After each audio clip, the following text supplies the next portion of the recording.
वह आता है जब रात होती है। एक आदमी था, राजेश, जो एक बड़े शहर में रहता था।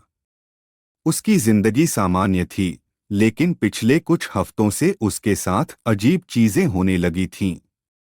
जब भी वह रात को सोने जाता, उसे ऐसा महसूस होता जैसे कोई उसके कमरे में छुपकर उसे देख रहा हो।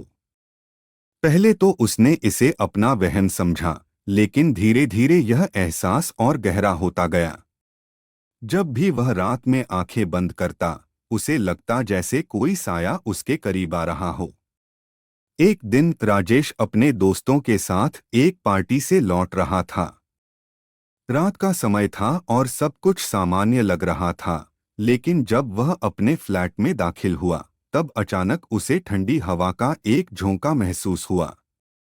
उसने धीरे से अपने घर का दरवाजा बंद किया और लाइट ऑन कर दी। हर चीज अपनी जगह पर थी, लेकिन उसके दिल में एक अजीब सी घबराहट थी। वह अपने बिस्तर पर लेट गया, आंखें बंद की और सोने की कोशिश करने लगा। तभी उसने एक अजीब सी आवाज सुनी, जैसे कोई उसके कान के पास धीरे धीरे सांस ले रहा हो। उसने चौंक कर अपनी आंखें खोल दीं, लेकिन कमरा खाली था। उसने सभी कोने देखे, पर वहां कोई नहीं था।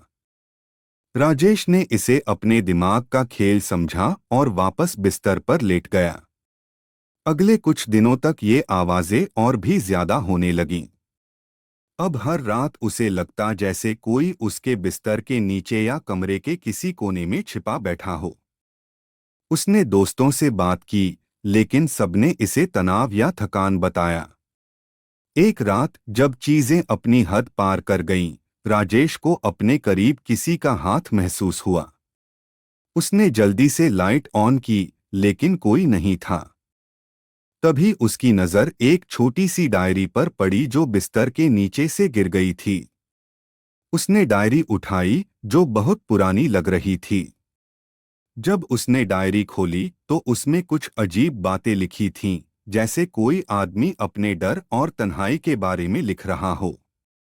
डायरी में एक आदमी का जिक्र था, जो इसी घर में रहकर पागल हो गया था।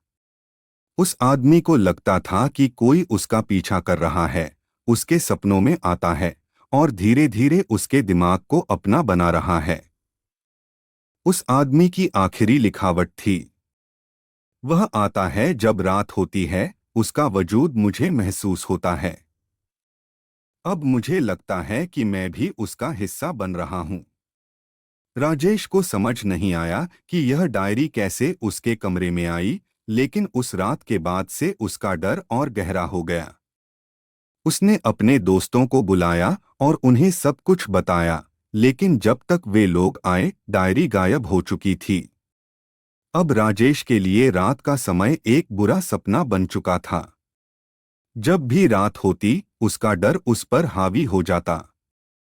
आवाजें तेज हो गईं और साए और ज्यादा दिखने लगे। उसे लगता था कि हर जगह कोई उसका पीछा कर रहा है, लेकिन वह कभी सामने नहीं आता। धीरे धीरे राजेश को सपनों और हकीकत में फर्क करना मुश्किल हो गया। उसका डर उसका सबसे बड़ा दुश्मन बन चुका था। एक रात जब डर हद से ज्यादा बढ़ गया, राजेश ने अपने कमरे के सारे दरवाजे और खिड़कियां बंद कर दीं और एक कोने में बैठ गया। उसे अपने आसपास अजीब आवाजें सुनाई देने लगीं, लेकिन अब वह अपनी जगह से हिल नहीं पा रहा था। उसने आंखें बंद कर लीं और अपने दिमाग में एक आवाज सुनी, तुम कब तक भागोगे? तुम अब मेरे हो।